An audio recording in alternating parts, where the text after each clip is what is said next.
Good morning, friends. Welcome to Going to Ground. Well, not much snow, but a sharp frost last night and a brittle pane of ice on every puddle as I tramp up the A4 and round to Clatford and here into what for me is a familiar field to film in. And it's been lovely this morning to revisit some of the old haunts from the first season of going to ground back in the spring when I walked this circular path many dozens of times. Well, I hope that Christmas has gone well. We're still in the midst of it, of course. Remember that Christmas is the start of something. Not only is the feast 12 days long, but it is the start of the story of Christ. It is the beginning of the Christian year. Christmas doesn't answer all of our questions about faith. It raises many. And it's only at Easter when we find out what it all meant. So Christmas is the start of something, and it is there to provoke our wonder primarily, I believe.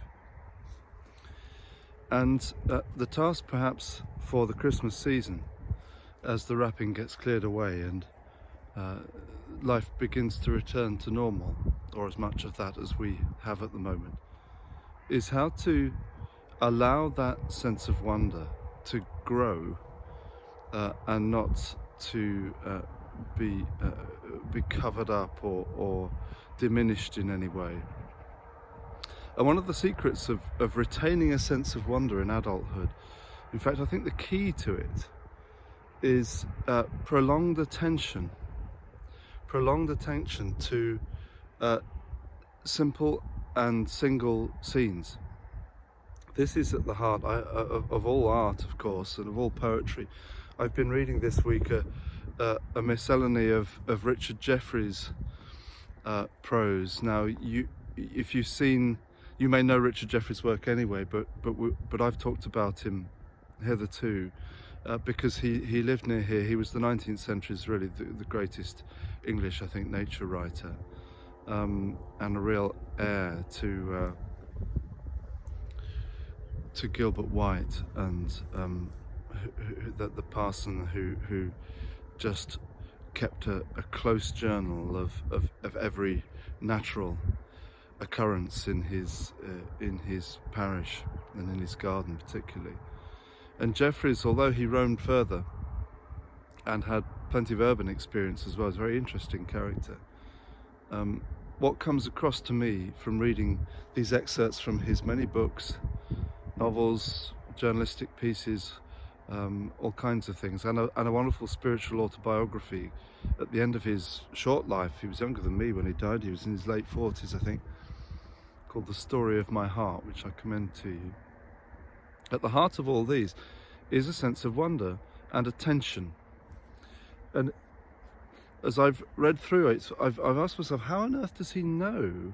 How on earth can he see so much in so little? And it's just because he stayed looking at it for hours on end. Now, you and I don't have perhaps hours on end to observe the same thing, but maybe we do in a new way at the moment. Maybe time is what you do have. Certainly in this interim week we have a bit more of it.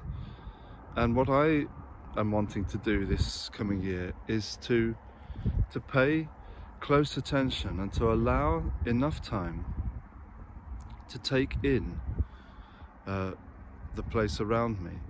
And in that way we gradually kindle a sense of wonder, a sense of the natural beauty of things, and our soul is lifted in praise to God, I believe, very often.